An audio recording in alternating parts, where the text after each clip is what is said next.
नमस्कार दोस्तों, स्वागत है आपका हिंदी नॉलेज शो में। तो दोस्तों, ये बात आप सभी लोग जानते हैं कि भारतीय इतिहास का सबसे ज्यादा खतरनाक और सबसे ज्यादा महत्वपूर्ण हथियार है बीएमडी शील्ड।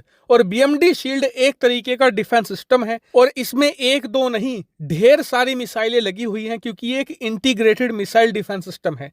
और इसका काम ये है कि भारत पर होने वाले किसी भी प्रकार के हवाई हमले को रोकना, चाहे क्रूज मिसाइल हो, बैलिस्टिक मिसाइल हो, लड़ाकू विमान हो या किसी भी प्रकार का ड्रोन हो, हर एक तरीके के हवाई हमले को ये रोक सकेगा।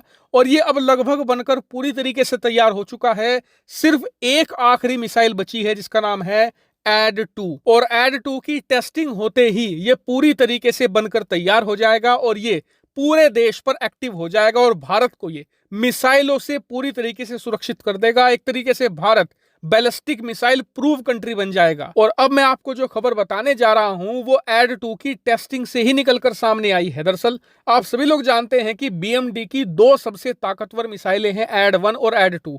एड-1 का परीक्षण भारत ने अब से कुछ ही हफ्तों पहले किया था और वो पूरी तरीके से सफल रहा है। और एड-1 की खासियत यही है कि इसकी रेंज 3500 किलोमीटर है, यानी कि अगर चीन भारत पर कोई परमाणु मिसाइल से हमला करता है तो भारत उसे अपने हवाई क्षेत्र में घुसने से पहले ही एड-1 की मदद से मारकर गिरा देगा। अब इस पर कई लोगों का मानना यह है कि भारत के पास जब एड-1 आ चुकी है, इसका टेस्ट सफल हो चुका है, तो इसे सेना में शामिल कर देना चाहिए। एड-2 का इंतजार क्यों हो रहा है और एड-2 की जरूरत ही क्या है, तो मैं आपको बताता हूं। तो देखिए, एड-1 की रेंज है 3500 किलोमीटर, एड-2 की रेंज है 5000 से लेकर 5500 किलोमीटर।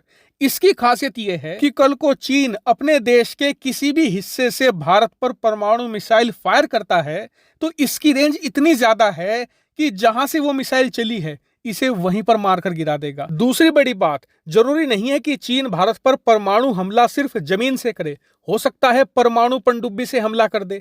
ऐसे में परमाणु पनडुब्बी दुनिया में कहीं भी हो सकती है, किसी भी तरफ से हमला हो सकता है। ऐसे में एड-2 की खासियत यह है कि ये पूरे भारत को कवर करती है, इसकी रेंज इतनी ज्यादा है, भारत छोड़ो ये आधे यूरोप तक को कवर करती है। और इसीलिए एड-2 को अल्टीमेट सुरक्षा कवच कहा जा सकता है, क्योंकि एड-2 भारत पर किसी भी परिस्थिति में, किसी भी दिशा से, कितनी भी दूरी से कोई भी खतरा आ रहा हो, ये उसे बड़ी आसानी से एलिमिनेट कर देगा। और इसीलिए एड-2 हमारे लिए बहुत जरूरी है। और इसी पर अब बड़ी खबर निकलकर सामने आई है कि भारत ने एड-2 मिसाइल का फैब्रिकेशन स्टार्ट कर दिया है और आने वाले कुछ ही महीनों में ये बनकर पूरी तरीके से तैयार हो जाएगी। और पूरी संभावना है कि आने वाले 9 से लेकर 10 महीनों के अंदर कभी भी भारत इसका परीक्षण कर सकता है। और हाँ, इस मिसाइल का परीक्षण दूसरी मिसाइलों जैसा नहीं होगा।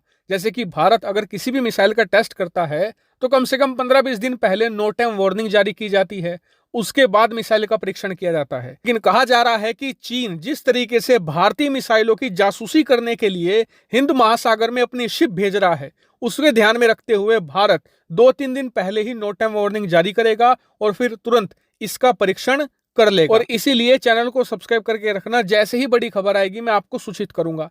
इसके अलावा अंतिम बात यह कि अगर आप ऐसा सोच रहे हैं कि बीएमडी तभी एक्टिव होगा जब एड-2 का सफल परीक्षण हो जाएगा, तो आपको बता दूं कि चिंता मत कीजिए, बीएमडी की ऑलरेडी डिप्लॉयमेंट का काम शुरू हो चुका है और इसका कुछ हिस्सा तो काम करना भी शुरू कर चुका है। और 2025 तक बताया जा रहा है कि बीएमडी की जितने भी कंपोनेंट है, रडार है, जितने भी मिसाइलें हैं, सब कुछ फुल्ली रेडी हो जाएगी और 2025 से ही ये पूरी तरीके से फंक्शनल हो जाएगा और काम करना शुरू कर देगा। हालांकि फिलहाल बीएमडी पर इतना ही अपडेट था। Thank you very much for watching video.